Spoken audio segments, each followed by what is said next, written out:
वैशाख माह के कृष्ण पक्ष की एकादशी का नाम वरुथनी एकादशी है। वरुथनी एकादशी का व्रत का फल 10,000 वर्ष तपस्या करने के फल के बराबर होता है।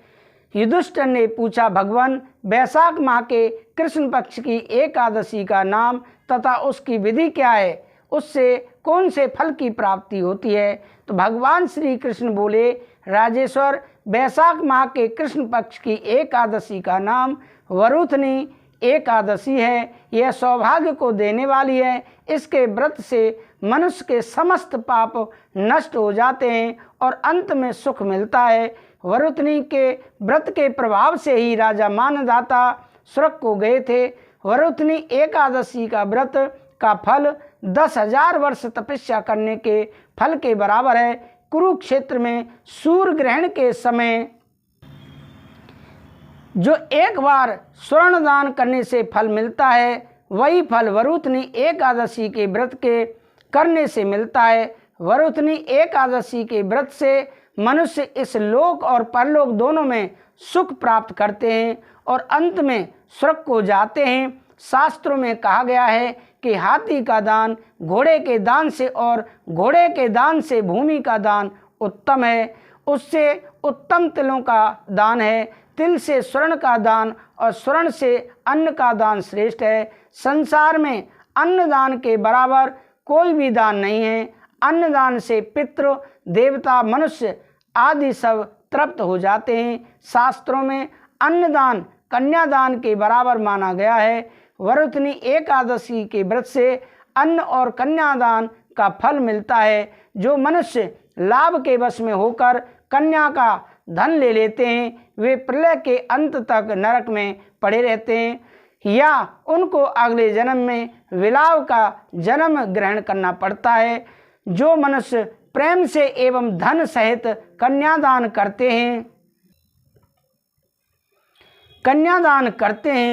उनको पुण्य को चित्रगुप्त भी लिखने में असमर्थ हो जाते हैं। जो मनुष्य इस वरुथनी एकादशी का व्रत करते हैं, उनको कन्यादान का फल मिलता है। वरुथनी एकादशी का व्रत करने वाले को 10वीं तिथि को निम्नलिखित 10 वस्तुओं का त्याग देना चाहिए। नंबर 1, कांसे के बर्तनों में भोजन करना। नंबर 2, मांस। नंबर 3, मसूर की दाल। नंबर 4, चना। नंबर 5, कौंदों। और नंबर 6, साग। नंबर 7, मधु, शहद। नंबर 8, दूसरे का अन्न। नंबर 9, दूसरी बार भोजन करना।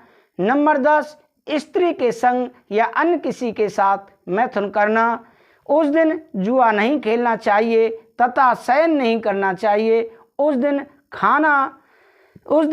पान खाना, दातुन करना, दूसरे की निंदा करना या पापियों के साथ बातचीत करना भी नहीं करनी चाहिए। उस दिन क्रोध, मिथ्या भाषण त्याग कर देना चाहिए।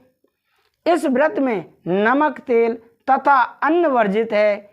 हे राजन, जो मनुष्य इस एकादशी को विधिवत करते हैं, उनको स्वर्गलोक की प्राप्ति होती है। इस व्रत के महात्म्य को पढ़ने से 1000 गोदान का फल प्राप्त होता है। इसका फल गंगा के स्नान करने के फल से भी अधिक है। कथासार क्या है?